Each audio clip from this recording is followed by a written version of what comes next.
Okay guys, so stupid freaking phone, I forgot to hit record when I started taking this OS LA40 apart, but here it is anyway. So, got the back cover off. As you can see, the lighting's freaking terrible. My freaking lights up top don't work properly. Hang on a sec here. Alright, that's better. The fluorescents up top there are just kind of getting old, so you have to flick the switch on and off 1,000 times.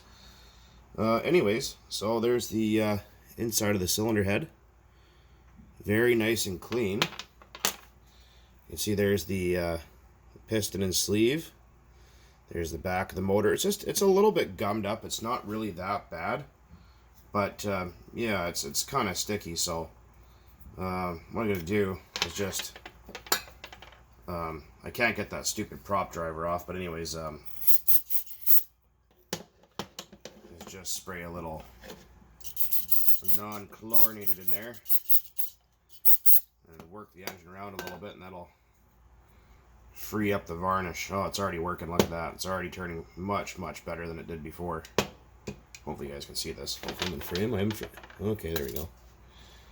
So it's already getting better. It's just I don't know how long this thing sat for. I'm guessing at least a couple years. Because the fuel that's in the tank of that Alligator Tours airboat is just varnish. Nothing but. So, could have sat for 2 years, 5 years, 10 years, I don't know.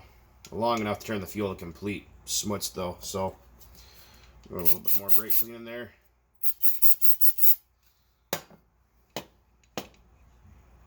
Oh yeah, that's getting there. Much better.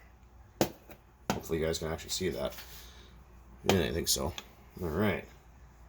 Oh, tons better. Oops. Yeah, you want to do that. Lose your screws. Lose all of them. Go down the front here with a little bit more brake clean here. Someone was calling me an idiot the other day. They're going, you can't use brake clean. Sure you can. There's a right way to do things and a wrong way to do things. Now, the brake parts cleaner that I'm using is non-chlorinated. If you use chlorinated brake parts cleaner, you will destroy plastic parts, silicone O-rings, etc. So yeah, there's, like I said, there's a right and a wrong way to do things, and for some reason, people just don't seem to understand that for whatever reason. Okay, that's better. That's tons better. Usually what I would do is just take this and soak this in methanol, but I don't have a container to soak it in at the moment. So what you can always do is just take some methyl hydrate. The same thing as heat. You can buy it anywhere. And just give it a glug in the back. And I'm going to throw some oil in there too afterwards, just to make sure everything is thoroughly lubricated. Yeah, that's better. It's eating up all that varnish right away. Yeah, that's working pretty good.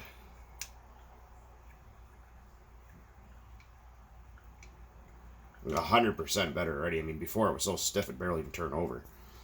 So, like I was mentioning, the LA series motors, or engines I should say, whatever, are plain bearing, meaning they don't have any ball bearings in there. They're bearingless, essentially. So you want to run a high oil content fuel with these, usually around 20 or 25% oil, something like that, pretty high. So they last, because if you don't, they will burn up. Or won't really burn up, but just wear out prematurely. And the rags I'm using here are old shop rags. Probably not a good idea to clean with flammable shit on top of your stovetop.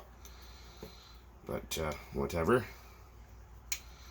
Oh yeah, it's still got good pinch up top. I don't think this engine's very old. Like, if you look at the inside of it, it's practically new in there. So I take some clots, castor oil, put some on the bottom of the crank, which is like one of the highest stressed parts, some in the crankcase, some up in the wrist pin area, so you guys can see.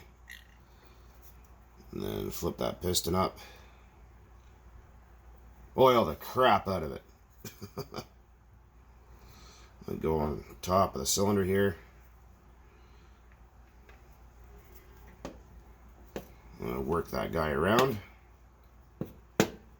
Oh yeah, tons better. And then you can see it in there. All good and oily. So it'll be nice and smoky when it starts up.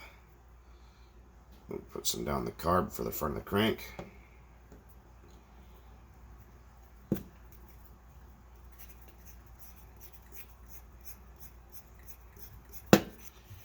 Yeah, that's better.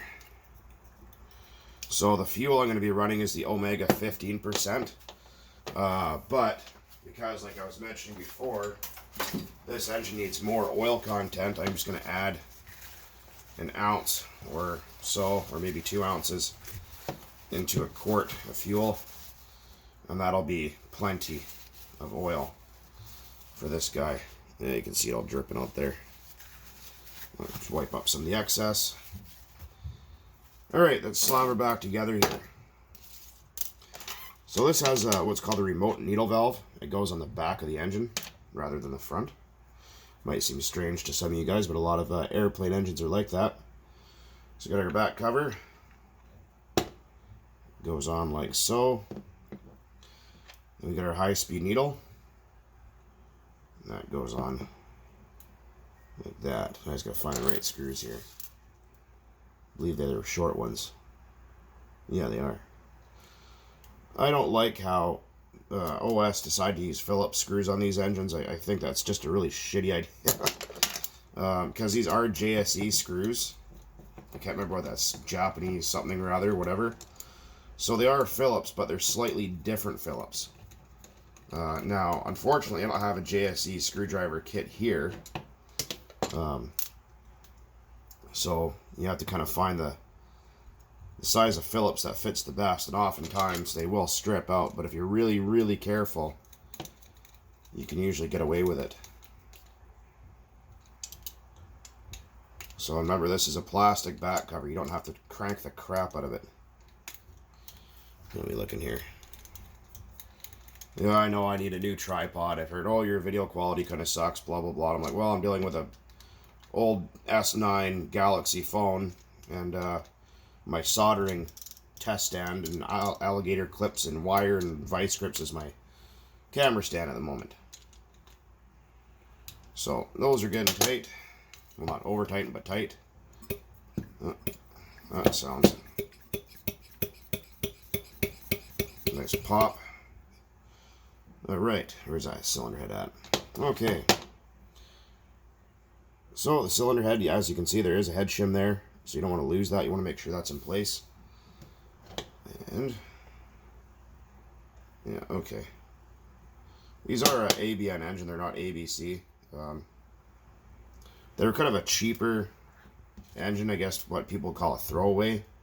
Like, kind of once it's done or it's worn out, you don't rebuild it. You just kind of chuck it in the trash and move on, which seems a little silly to me, but I guess that's whatever they just want to design at the factory that day.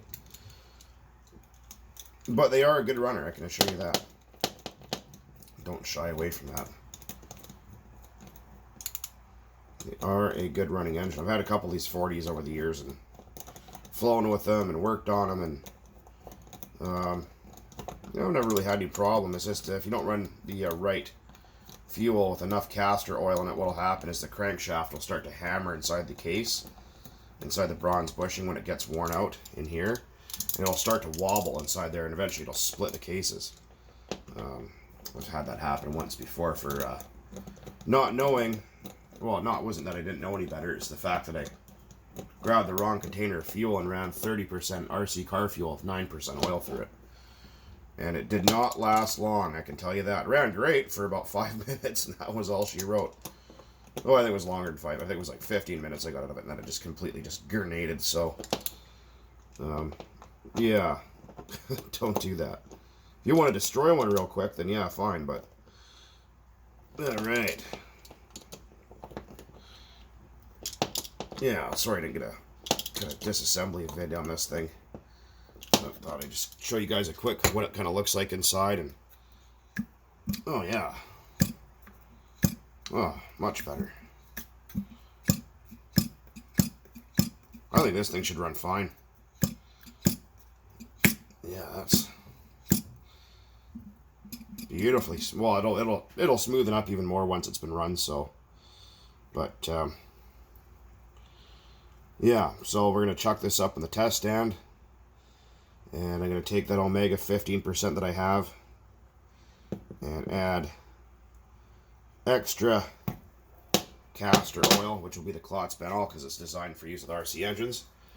And I'll add 2 ounces to that to a quart of fuel. Chuck this guy up in the stand, and I don't think it's got very much runtime. I think this thing's only maybe got a few tanks on it. I don't know how it was broken in, or if it was broken in, or I know it was obviously run, but I'm gonna take it easy and just kind of, low RPM, let it set nice and fat, and just kind of let it eat for a while and see how it does, and then eventually start to give it throttle and go with that. I am going to be changing out. This is a push prop, and as you can see, it's it's seen better days, let's put it that way. I don't trust this prop, so I'm not going to run it. I think I have an 8 what is it there, a master air screw 13.6 I'm going to throw on here. So that's all I got. A lot of people say, oh, get a Zorb prop, get a APC. Well, they're expensive. And I don't play with airplane motors enough to have a huge selection of props.